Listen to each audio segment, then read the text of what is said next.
What's going on, guys? Today I'm super excited for this video. It's going to be about product research, which is the most important aspect of becoming a seller on Amazon and being successful. So even if you choose a bad product, no matter how good your marketing is, no matter how good your listing is, it will not sell. So what I'm going to show you guys is how I look for products and how I have found products that just one product makes me over $350 a day. So now I have multiple of those, but we're not going to set our goals that high for the first product, even though it's still possible. So one thing that is necessary for the product research I use is called Jungle Scout. It does cost a little bit of money, but it's a one-time fee for the Chrome extension, and then they also have a web app, which I'll go over in a little. But it tells you exactly how many sales people who are selling that kind of product get, how many reviews they have, what their revenue is, what the weight of their product is, which is a factor which we'll go over in a little. So this is a necessity. I started off not using this, kind of just guessing off what I think would be successful, but I wasn't successful with my listings. I never made over $30 a day off of one listing until I bought this Jungle Scout. And I consider it a necessity. I won't do any product research without it. So what this is their product database, which is also called the web app on their website. And then I'll link this down in the description. It'll be the first link if you guys want to check it out. So what this is we can enter details about Amazon listings that we want and select our category, and it'll pull up every single listing on Amazon that meets that criteria. So the first thing I'll kind of usually start with, especially for people I'm teaching, is price range. So how do we know what price range we want to look for? That's dependent a little bit upon how much money you have to invest. What I usually like to do is $20 to $50. I don't really like going over $50 on Amazon because anything above that, people really have to think about if it's the correct one, is it the right purchase? Because that's when it starts to seem a little expensive. That's when they'll consult other people, their significant other, their parents. Great thing about Amazon is their credit card's already stored in there. It's one-click buying. So if they want it for half a second, they click it, they bought it. It's that simple. But when you go over $50, that kind of goes away. And the reason I don't like going below 20, for beginners, I'll usually say 15. And the reason for that is, let's say you're selling something for $10. After Amazon fees, let's say it's $3 to ship. Amazon takes $1 or 15%, whichever is more. So in that case, it would be 15%. So they take $1.50 there. So you've already lost $4.50 on that. And then let's say you can buy the unit for $1.50. Okay, you're making $4 a sale. So let's say you sell 10 a day, you're only making $40. That's barely over $1,000 a month. That's not what we're going for. We're not going for mass products because that costs a lot of money to hold that inventory if it's moving slow. We try and get the best product that sells the most units for a good profit margin. And the normal profit margin I'll look for is about $10. So usually $20 to $30 is where my price range are. 90% of my products meet that criteria. So let's put ours for this one, we'll say 15 to 25. And usually, let's say you're ordering a $20 product. Let's say you order 500 units to start. That will usually cost probably about $1,000 to $1,200. So it's pretty normal. So for net and rank, we're not going to fill these out on this. Those don't matter for what we're doing. What's important to us is estimated sales. So this is by month.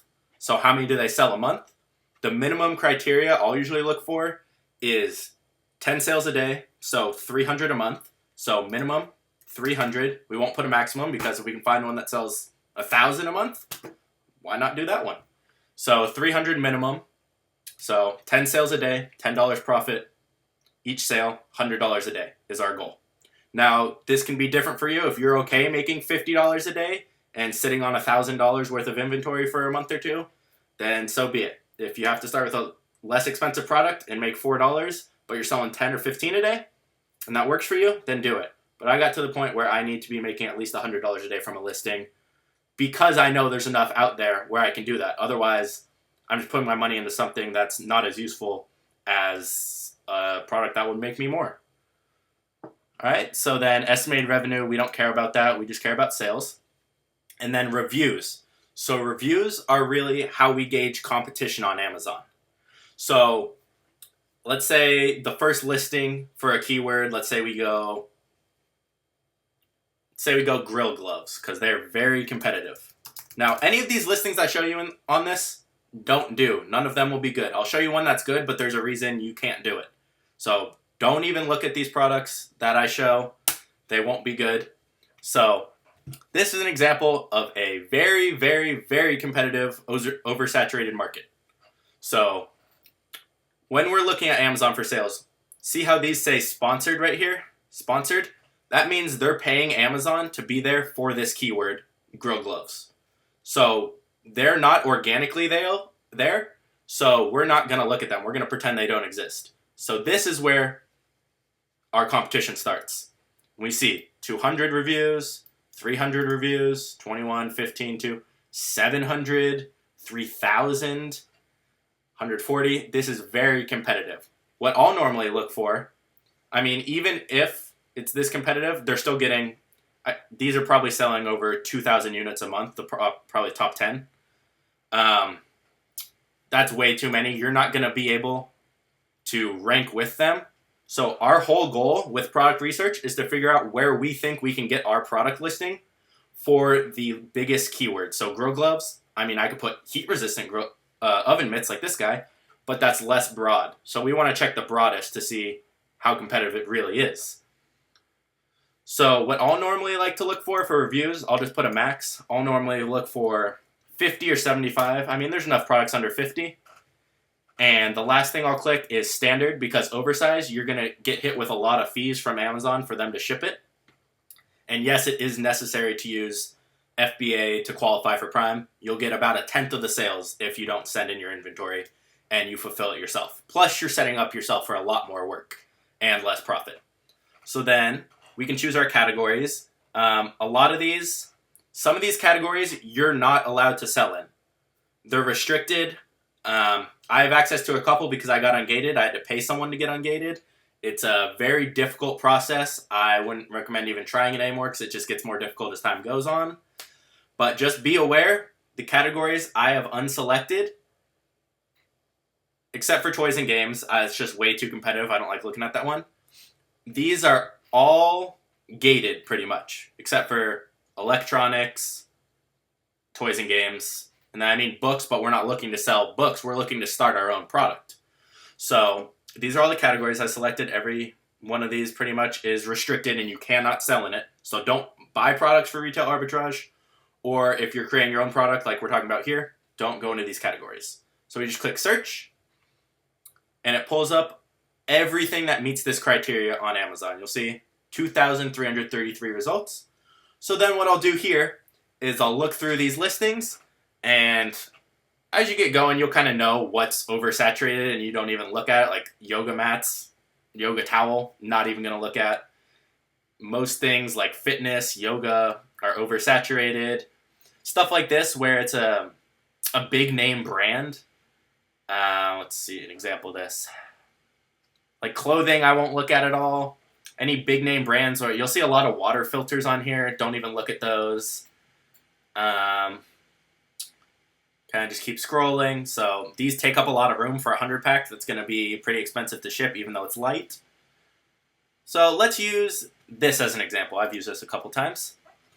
Okay, what's this called? Wire connector, also known as heat shrink butt connectors. Okay, so we will then go over to Amazon. And just because one listing meets our criteria doesn't mean all those products are going to meet it and it's the one we should go with. So we need to search the broadest keyword. So what was it called? Wire connector. We will search wire connector on Amazon. And again, this is called the Jungle Scout web app. There will be a link in the description.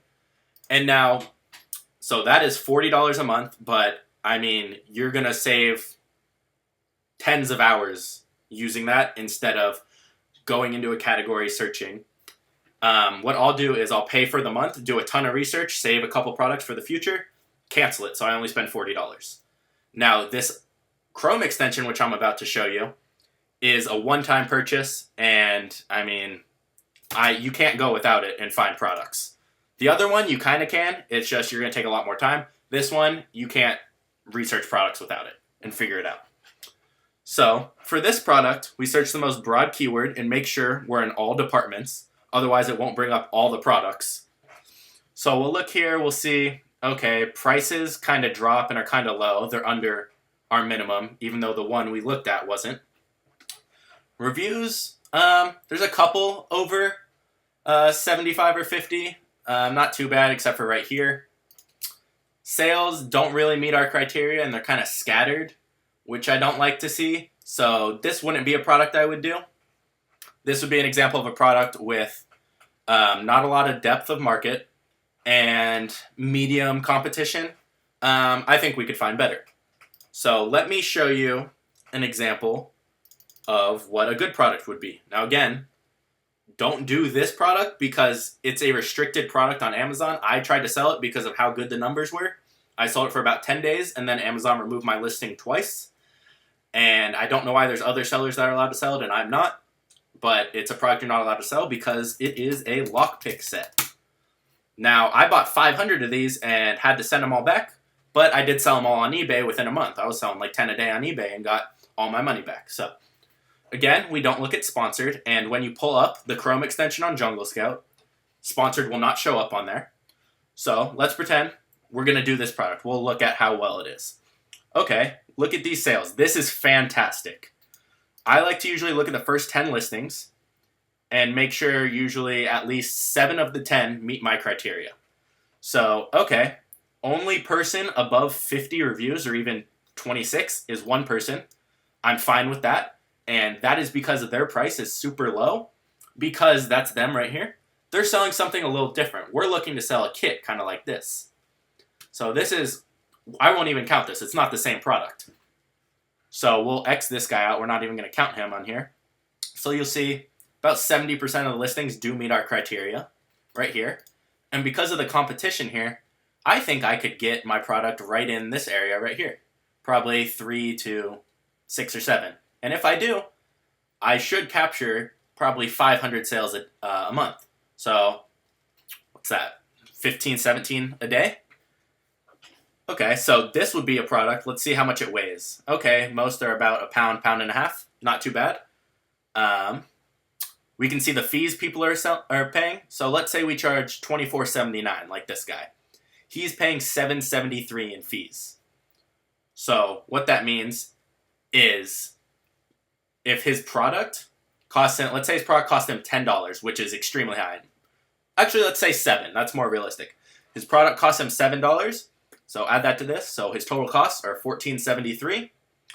So he would be making over a $10 profit, selling 1,000 of these a month. So he's making over $10,000 off this listing, which, I mean, I wouldn't be surprised. That's probably close to his numbers because I bought mine shipped to the US for about $4.50 a unit. So people ask me, how do I know what to price? Pricing is kind of weird on Amazon. Again, I wouldn't count this guy. This guy's just extremely low. We don't want to have a race to the bottom in price. I'd look at these main ones right here, top like 7, and I'd see, all right, I think I could list mine $22.99, $24.99, and be fine with sales and capture this number. So if I can get right in here, I should sell 1,000 a day, or 1,000 a month, sorry, which I was actually on track for after, within 10 days of starting my listing, I was selling over 30 of these a day. Now, within a week, my listing got removed, but that's how my other products have worked that have stayed. I'll list it, I'll get a couple sales first day, a couple more, then within a week, I'll be selling 25 units plus. I just started one recently about 2 weeks ago, and it's already doing about 35 to 40 units a day at a $10 profit. And my previous one is also doing about 250, 300 a day in profit. So this is an example of a great one. Again, don't do it. It's restricted. Your listing will get removed, and you're going to waste your money. Let me show you one more example really quick of, let's see, something that's too competitive. We will go with, what is too competitive? We'll use the Grill Gloves example, and I'll show you how good their sales look. But trust me, you won't be able to compete. My first product I did was camping hammocks. I saw 1,000 sales, 1,000 sales, 1,000 sales a month. And then a ton the first page, but all of them had over a couple hundred reviews or even 100 reviews. And I ended up not even being able to make it to the first page. So our whole goal is to get on the first page for the most broad keyword. And we can gauge where we can get by looking at the reviews. So you see here, 1,000 a day, or 1,000 a month, 1,000, 209, 1,000, 2,000. And sometimes you'll see these, this just means they barely sell any. Sometimes you'll see very skewed like this, where it's a ton, none. That usually means it's a little bit different product. Or they did, it's just usually a different product. So I'd see this, I'd be like, lot of reviews, a couple, lot. That would kind of scare me away. I don't really like that. So this wouldn't be one again. Even though the sales are there, the reviews really matter. All of mine I've gone after that I was successful with were not competitive. There were no more than 50 reviews on the top 10 listings, except for maybe the first or second listing had 100 or more. But I mean, you see some in the thousands, don't go after it. One last thing to look for is if there's a brand name that sells a lot of these. So I think heat shrink wiring was one that I looked at recently that has a lot of one seller. Okay, just kidding. But a lot of times if you see a brand and they have more than 3 or 4 of the first 10 listings, that's a sign I'd stay away from. They probably have a lot of loyal customers in that market, which is why they got there. So it doesn't mean necessarily the product's that good. It could be their brand is, and that's how they get a lot of sales on there. And they could be getting outside traffic from that because they're a big name brand. So if I'll see 3 or 4 in the first 10 that are the same name, so let's say we see Wi-Fi, I would not go after that product unless all the people down here were hitting our sales also. So that's going to be kind of the basics for what I do for product research. We'll go more in depth in my course on specific strategies I use and look for. Let me know if you guys have any questions. Next video should be out tomorrow, and we'll be on finding a supplier once you find your product, and how to contact them, how to find the right price, the right supplier, and then we'll go from there on creating a listing, sending your inventory to the US and then Amazon, and go on from there. But again, let me know if you guys have any questions. Both the link for the web app and the Chrome extension are in the description, and I believe there is a free trial on both of them if you want to check it out. And I'll talk to you guys tomorrow.